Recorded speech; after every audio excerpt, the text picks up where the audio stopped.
take an action that foreseeably is so negligent or reckless, it might cause the death of another. If somebody fires a weapon in here to be funny, but there's people in here, they accidentally kill them, even if they didn't mean to kill them, that is murder. That is murder too, even if you didn't intend to kill them.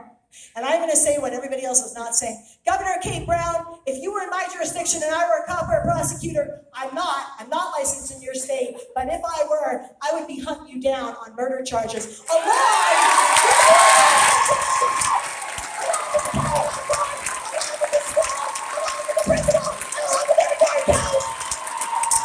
that is how we stop this.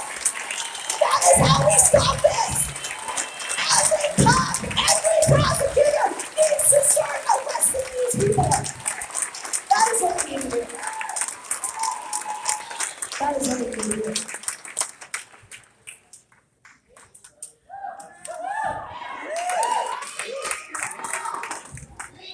There's a lot of governors on that list. Governor Newsom. Governors on that list. So I'm going to close out with a couple of thoughts. One, we are at war. Yes, we are. And it's a more dangerous war than we've ever seen in the history of the planet. Because there's no bows and arrows, there's no shotgun blasts, there's no cannons, there's no nuclear bombs, there's no nothing going on.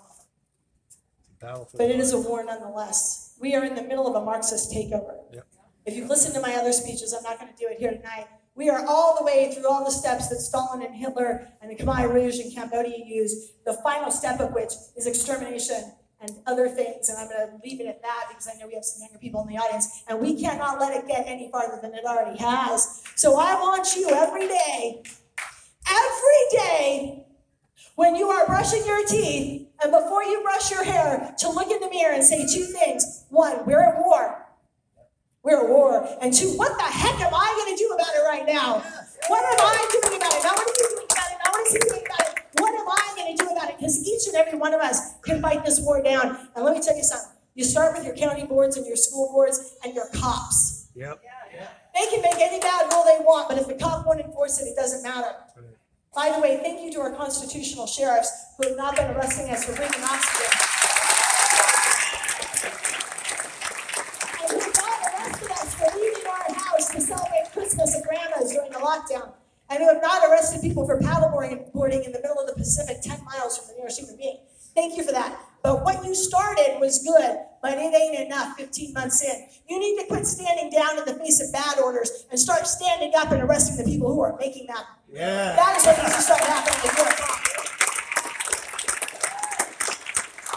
So turn your sheriffs and your law enforcement officers into constitutional ones. Turn your prosecutors into constitutional ones. Go to your county board meetings, go to your school board meetings, see if they're going to do a digital passport, see if they're going to do a vaccine pod. You pick a bad policy and you find a bad person pushing it, and you go there and you make it very, very well known. You roll back this policy, and if you don't, we'll roll you back so you will never hold office again. Amen. And if it's vitally important, like they're vaccinating 12-year-olds and up on campuses, you take this many people. If I can get them here, you can get them here. I am no different than you. Okay, you take this many people and you go out and you encircle that vaccine pod. You encircle it and you use your First Amendment rights and you run it MLK style. You know how to do this. We have seen this before in history. Freedom will win, but you need to exercise your rights. You need to shout them down. You need to use your First Amendment rights. You need to use all your rights to assemble, to gather, to pray every day. And that is how we start chipping away at this. Amen. That is how we start chipping away at this. Use it or lose it.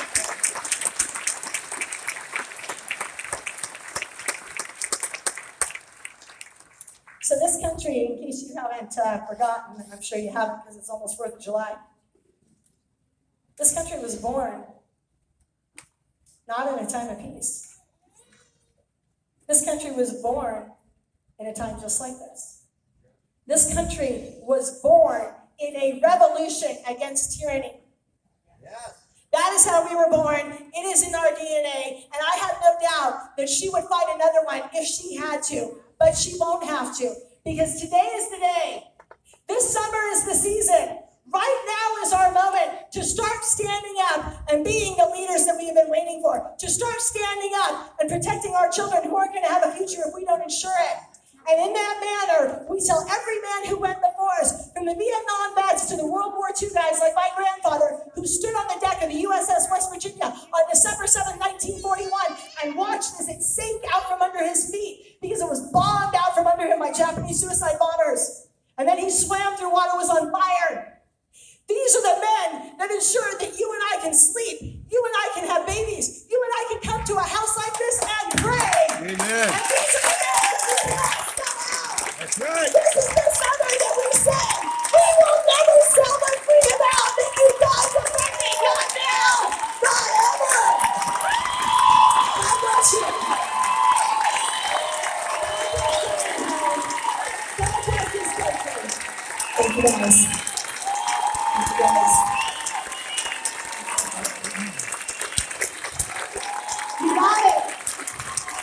You are the revolution.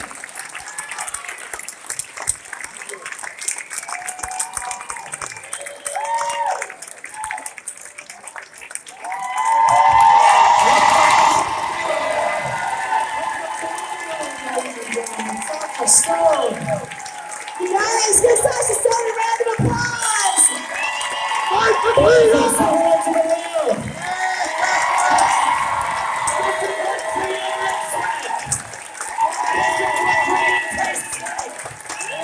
Oh, look at these unmasked faces. What a beautiful sight. And I'm not here to speak tonight at the Frontline Activists Union. There is such a thing, that's a joke. Have forbidden me from speaking tonight. I am supposed to be the filling in the Oreo cookie. We have this extraordinary woman, at the back end. We've got the maestro himself at the front end. And I'm the soft filling on the inside. I'm just here to pay my respects, meet and greet, and hug as many of you unspiked protein humans as possible.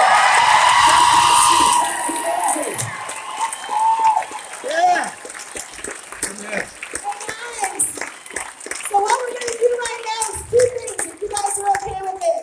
We want to get some love. We want to get a picture of all of us, and you're all separated right now. So we're going to have Lori O'Brien sing God Bless America. Woo! While you guys all file forward. We want you right down here in front of the stairs, shoulder to shoulder, elbow to elbow, sardined in, so we can get a nice bird's eye view of this photo of all of us and all of you. You can actually come up on stage. Once we do that photo, if you are feeling inspired and you want to help us keep this thing moving, this is our very classic Springfield Sweets donation bag.